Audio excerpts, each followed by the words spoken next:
இந்த கட்டடத்துல உட்கார்ந்திருக்கீங்க பாருங்க. You who are seated in this building. இந்த கட்டடமே ஒரு அதிசயம் தான். This building is a wonderful. அதிசயங்க இது. It is a wonder. கையில காசு வச்சிட்டு கட்டின ஒரு கட்டடம் கிடையாது இது. It is not a building built with money in a hand. ஒவ்வொரு நாளும் அதிசயத்தை நாங்க பார்த்துட்டு இருக்கிறோம். We have been witnessing wonder each and every day. இது அமெரிக்காக்காரன் கொடுத்த பணம் கிடையாது. This is not the money given by Americans. ஒரு வெள்ளைக்காரர் இங்க வந்ததும் இல்ல, ஒரு வெள்ளைக்காரட்ட போய் நாங்க நின்னதும் கிடையாது. No foreigner has come here and we have not gone to a foreigner for help. நான் தைரியமா இத சொல்லுவேன். I can tell this boldly. இத உலகம் முழுவதும் இன்னைக்கு பல ஆயிரம் பேர் லைவாக பார்த்துக்கிட்டு இருக்காங்க. And there are many people, many lakhs of people who are watching this online. தைரியமா நெஞ்ச நிமித்தி சொல்ல முடியும். I can say very boldly. எந்த வெளிநாட்டுக்கும் போய் சர்ச் கட்டறோம் காசு கொடுன்னு கேட்டது கிடையாது, இனி கேட்க போறதும் கிடையாது. We never ask for any donations to any foreign countries or foreign people and we will never even ask that. ஆனால் இவ்வளவு பிரம்மாண்டமான ஒரு ஆலயத்தை கர்த்தர் நமக்கு கொடுத்திருக்கிறார். But the Lord has given such a great building for us. ஒரே வார்த்தையில நான் சொல்ல முடியும். I can tell it in one word. மனுஷனுடைய பார்வையில் இது முடியாததுதான். This is impossible in the sight of men. தேவனாலே எல்லாம் கூடும். But all things are possible. தேவனாலே எல்லாம் கூடும். All things are possible. தேவனாலே எல்லாம் கூடும். All things are possible by God. இந்த ஆலயத்தை கட்ட ஆரம்பிக்கும் போது எத்தனை பேர் சவால் விட்டாங்க தெரியுமா? You know, when we started building this church, you know how many people challenged at us. நீங்க எப்படிங்க கட்டுவீங்க? How can you build this? உங்களுக்கு எப்படி முடியும்?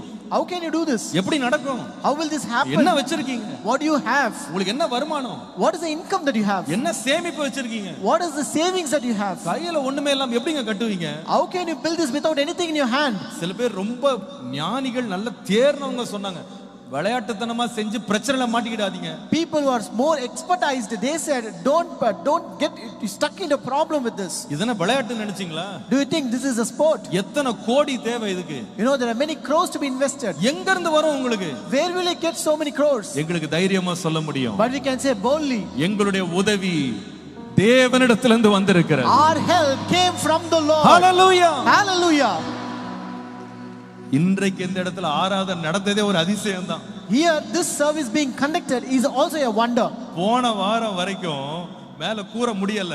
Until last week the roof is not completed. இங்க உள்ள வந்து அந்த கோலத்தை பார்த்துட்டு இருக்கிற இடத்தை பார்த்து எனக்கு சர்ச்சில் இங்க ஆராதனை நடத்தலாம்னு சொல்றதுக்கு தைரியம் வரல. When I entered this place and I saw this, I had no guts to say that we will have a service here. ஆனா ஆண்டவருடைய வார்த்தை இருந்தது.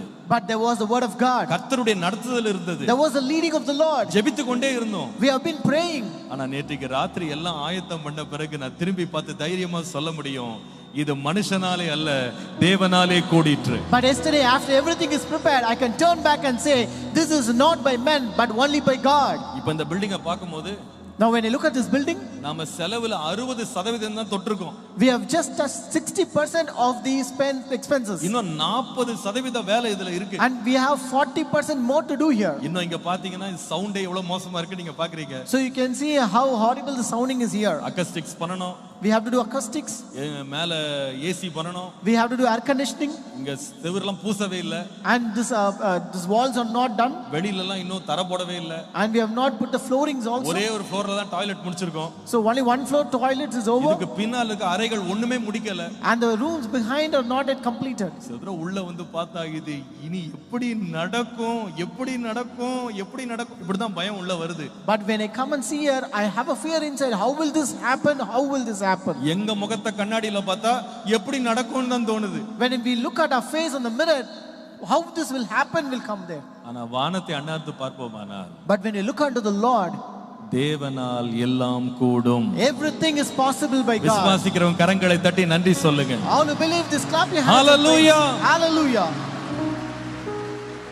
இந்த கட்டடத்துக்கு செய்தவர், the Lord who did for this இந்த building, சபைக்கு செய்து கொண்டிருக்கிறவர், the Lord who is doing for this church, உங்களுடைய வாழ்க்கையிலும் செய்வார். He will do it in your life உங்க as well. வாழ்க்கையில் ஆண்டவர் செய்வார். The Lord will do it in your life. தேவனால் செய்ய முடியாத காரியம் என்று ஒன்றுமே இல்லை. There is nothing impossible by God. உங்க இயலாமையில் அவரை நோக்கி பாருங்க. Look unto the Lord in your inability. இயேசுவே எனக்கு உதவி செய்யும்னு கேளுங்க.